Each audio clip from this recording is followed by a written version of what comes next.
حضور نے اپنے زمانے سے لے کر قیامت تک 5 ادوار ذکر کر دیے، ہماری پوری تاریخ اس میں ہے۔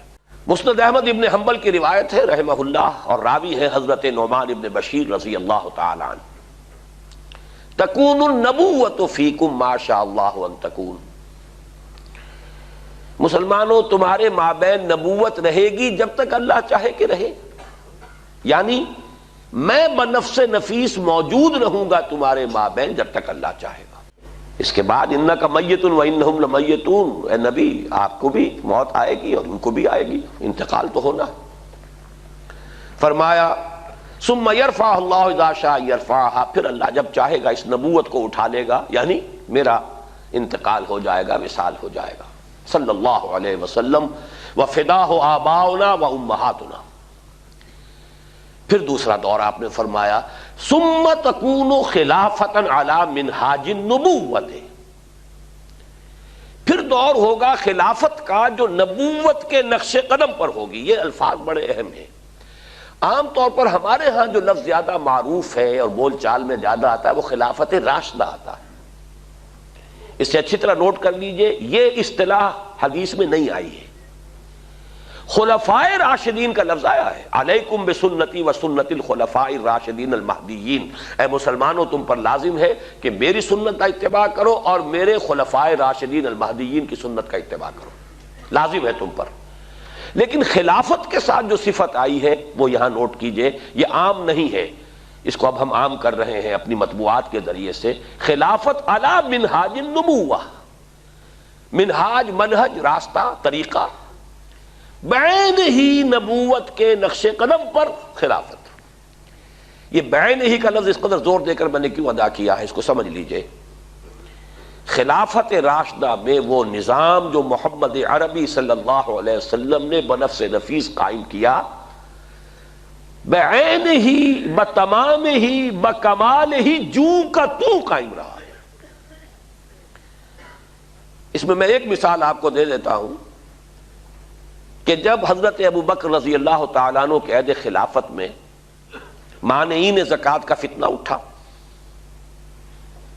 حضرت عمر جیسے شخص نے بھی رضی اللہ تعالیٰ عنہ مصلحت اندیشی کا مشورہ دیا کہ حالات کو دیکھیے، 2 محاذ پہلے کھلے ہوئے ہیں، آپ نے جیش اسامہ بھی بھیج دیا، اس لیے کہ حضور نے تیار کیا تھا۔ حضرت ابو بکر نے فرمایا کیسے ممکن ہے جو جیش اور جس کا علم دیا ہو حضور نے اپنے دستے مبارک سے، میں اسے روک دوں؟ پھر جو جھوٹی نبوتوں کے دعوے دار کھڑے ہو گئے ان سے تو ہمیں لڑنا ہی ہے، ہر صورت لڑنا ہے، ان کا کفر تو بالکل واضح ہے ازہر من الشمس سے۔ تو 2 محاذ کھلے ہوئے ہیں، مسلمانوں کے دل زخمی ہیں، مورال جو ہے پست ہے حضور کے انتقال کی وجہ سے۔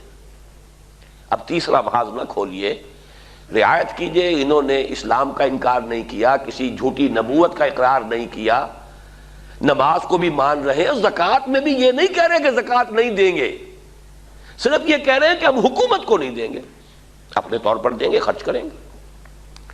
تو ذرا لینینسی برتیے، مصلحت کو دیکھیے، تیسرا محاذ نہ کھولیے۔ اس پر جو حضرت عمر رضی اللہ تعالیٰ عنہ کا ریئیکشن تھا، ایک تو ڈانٹ پلائی حضرت عمر کو، اور یہ مقام ہے ابو بکر کا کہ عمر کو ڈانٹ پلا سکتے تھے، صرف وہی پلا سکتے تھے صحابہ میں، اور کسی کا یہ مقام نہیں۔ اے عمر تم جاہلیت میں تو بڑے سخت تھے، کیا ہو گیا تمہیں؟ اسلام میں اتنے نرم ہو گئے، اتنی کمزوری کا مظاہرہ کر رہے ہو۔ دوسری بات فرمائی، اور یہ ہے اصل جس کے لیے میں عرض کر رہا ہوں، ایبدل الدین وانا حی، کیا دین میں ترمیم کی جائے گی جبکہ میں ابھی زندہ ہوں؟ میرے جیتے جی دین میں ترمیم نہیں ہو سکتی۔ کس حد تک کہا ہے کہ خدا کی قسم حضور کے زمانے میں اگر یہ زکوٰۃ کے اونٹوں کے ساتھ ان کو باندھنے کی رسیاں بھی دیتے تھے، اگر یہ کہیں گے کہ اونٹ لے جاؤ رسی نہیں دیں گے تب بھی میں جنگ کروں گا۔ تو حضرت ابو بکر کی آپ دیکھیے فصاحت اور بلاغت کی بھی انتہا ہے، اس سے زیادہ تاکید کا کوئی اسلوب ہو نہیں سکتا تھا کہ اگر صرف رسی دینے سے انکار کریں گے، اب آپ بتائیے کہاں اونٹ کی قیمت، کہاں اس رسی کی قیمت؟ اتنی ترمیم بھی مجھے گوارا نہیں ہے، اور خدا کی قسم اگر کوئی اور میرے ساتھ نہیں چاہے گا میں تنہا جاؤں گا اور جنگ کروں گا۔ بہرحال میں نے یہ وضاحت کی کس لیے کہ خلافت علی منہاج النبوہ، جو کا تو خلافت کا نظام ہے کہ جو قائم رہا، جسے ہم عرف عام میں خلافت راشدہ کہتے ہیں، حدیث کی اصطلاح میں خلافہ علی منہاج النبوہ، یہ نظام دوسرا تھا۔ حضور نے فرمایا یہ بھی رہے گا جب تک اللہ چاہے گا، پھر یہ بھی ختم ہو جائے گا۔ ثم یرفع اللہ اذا شاء یرفع، پھر اسے بھی اللہ اٹھا لے گا۔ اس کے بعد آیا تیسرا دور۔ حضور کے الفاظ کیا ہے؟ ثم تکون ملکا عاضا، پھر ایک دور آئے گا ملوکیت کا، اور اس کا وصف ہوگا کاٹ کھانے والی ملوکیت۔ عض یعض یوم یعض الظالم علی یدیہ، قیامت کے دن جو ہے ظالم اور کافر جو ہے اپنی مایوسی میں حسرت کے ساتھ اپنے ہاتھوں کو کاٹ رہے ہوں گے، ہائے ہماری شامت، ہم کس راستے پر چلتے رہے کہ آج اس انجام سے دو چار ہونا پڑا۔ تو عض یعض، کاٹنا، دانتوں سے کاٹنا۔ کٹکھنی ملوکیت کا دور آئے گا، فتکون ما شاء اللہ ان تکون، پھر وہ بھی رہے گی جب تک کہ اللہ چاہے گا کہ رہے۔ ثم یرفع اللہ اذا شاء یرفع، پھر اللہ تعالیٰ جب چاہے گا اسے بھی اٹھا لے گا۔ اس سے مراد کیا ہے؟ خلافت راشدہ یا خلافت علی منہاج النبوہ کے بعد جس نظام کو عرف عام میں خلافت کہا جاتا ہے، حدیث نبوی نے اسے ملوکیت سے تعبیر کیا۔ خلافت تو ایک معنی میں ہم اس کو کہہ سکتے ہیں، یہ بھی میں کل اس نکتے پہ مزید گفتگو کروں گا جب خلافت کی حقیقت، اس کے شرائط بیان کروں گا، اس لیے کہ کتاب و سنت کی ٹوٹل بالادستی وہاں موجود تھی۔ خلافت بنو امیہ میں بھی تھی، خلافت بنو عباس میں بھی تھی، خلافت عثمانیہ میں بھی رہی ہے، لیکن یہ ہے کہ وہ نظام جو ہے دولت کی تقسیم کا نظام بدل گیا، اور یہ در حقیقت ملوکیت یوں سمجھیے کہ دور بنو امیہ جو ہے 90 برس ہیں اس کے، یہ ٹرانزیشن کا ایک پیریڈ ہے، عبوری دور ہے۔ خلافت علی منہاج النبوہ سے ملوکیت تک پہنچتے پہنچتے ایک دن میں تو بات نہیں ہو گئی تھی نا۔ دور بنو امیہ جو ہے ٹرانزیٹری پیریڈ ہے، اصل ملوکیت جا کر جو جمی ہے وہ دور بنو عباس سے، جب محل بنے اور ٹھاٹھ جمے، وہ دور در حقیقت، ورنہ اس سے پہلے عربی حضارت اور بدویت جو ہے دور بنو امیہ میں برقرار تھی، لیکن بہرحال ظالم حکومت تھی، اس میں تو کوئی شک نہیں۔ میں چند اس کے اشارے کر رہا ہوں۔ جو کچھ ہوا حسین ابن علی رضی اللہ تعالی عنہما کے ساتھ کربلا میں، اور یہ تو چونکہ ان کا ذکر جو ہے بہت زیادہ ہوتا ہے، ہر سال جو ہے خاص اہتمام سے ہوتا ہے، اس لیے بچہ بچہ واقف ہے۔ وہی کچھ ہوا حضرت عبداللہ ابن زبیر کے ساتھ مکہ مکرمہ میں، عین مکہ مکرمہ میں ذبح کیے گئے ہیں، حرمت حرم مکی کو بٹا لگا ہے۔ پھر واقعہ ہررا ہوا ہے، 3 دن تک مدینے کو لوٹ مار کیا گیا، اور مدینے کے اندر خواتین کی بے حرمتی ہوئی، واقعہ ہررا۔ حرم نبوی جو ہے اس کی بے حرمتی ہوئی۔ پھر حجاج ابن یوسف کے ہاتھوں سینکڑوں تابعی شہید کیے گئے۔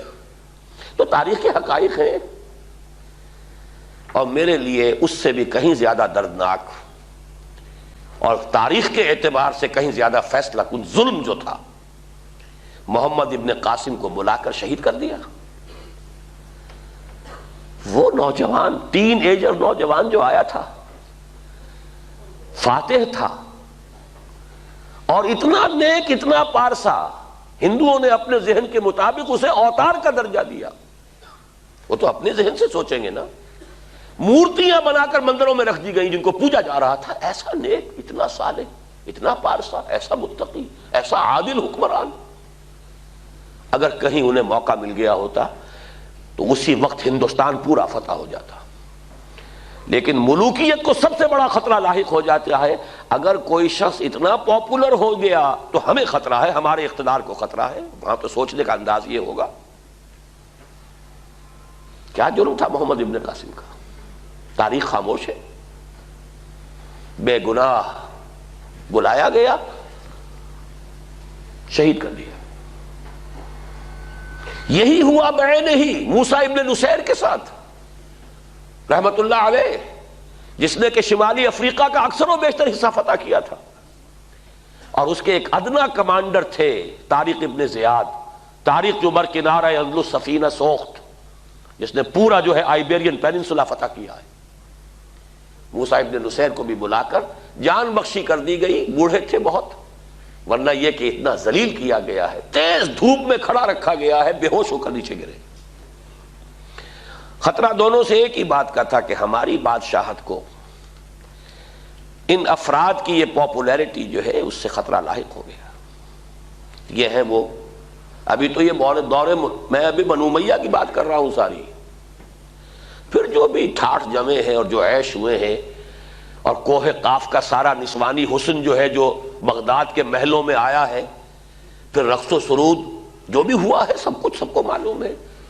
الف لیلہ جو ہے بغداد کی 1000 راتیں جو ہے، یہ ساری کی ساری داستانیں ذہن میں رکھ لیجئے۔ یہ ہے بہرحال تیسرا دور۔ چوتھا دور آپ نے فرمایا ثم تکون ملکا جبریا، پھر ایک اور ملوکیت آئے گی اور وہ ہوگی مجبوری والی ملوکیت۔ چونکہ ہمارے پاس کوئی گواہی موجود نہیں ہے کہ اس کا فرق حضور سے پوچھا گیا ہو کہ حضور یہ دونوں ملوکیتوں کا کیا فرق ہے، ملوکیت کاٹ کھانے والی ملوکیت، اور پھر چوتھا دور ہے ملوکیت جبری ملوکیت۔ تو آپ نے کیا جواب دیا؟ کوئی ریکارڈ نہیں ہے، نہیں معلوم اس وقت کیا سمجھا گیا۔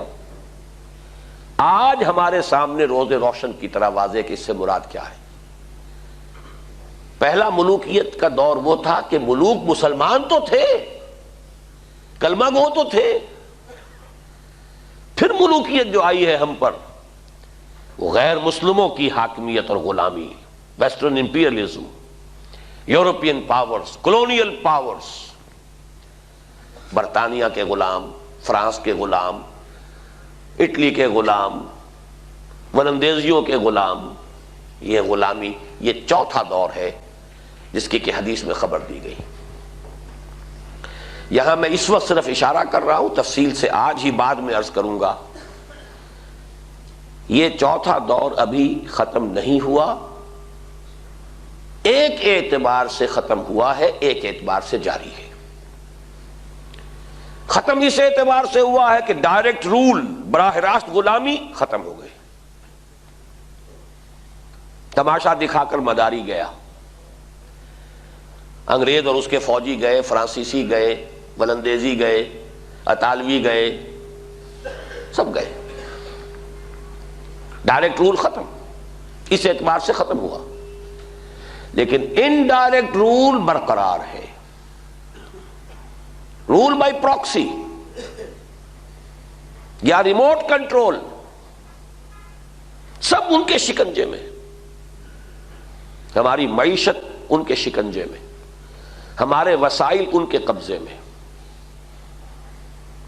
ہمارے ذہن ان کے قابو میں، اور اب تو جس درجے CNN اور نہ معلوم کس کس کے ذریعے سے ہمارے ذہنوں کے اوپر جو بھی جبر آ رہا ہے، کہاں بچ کر جائے گا؟ کون بچ سکے گا؟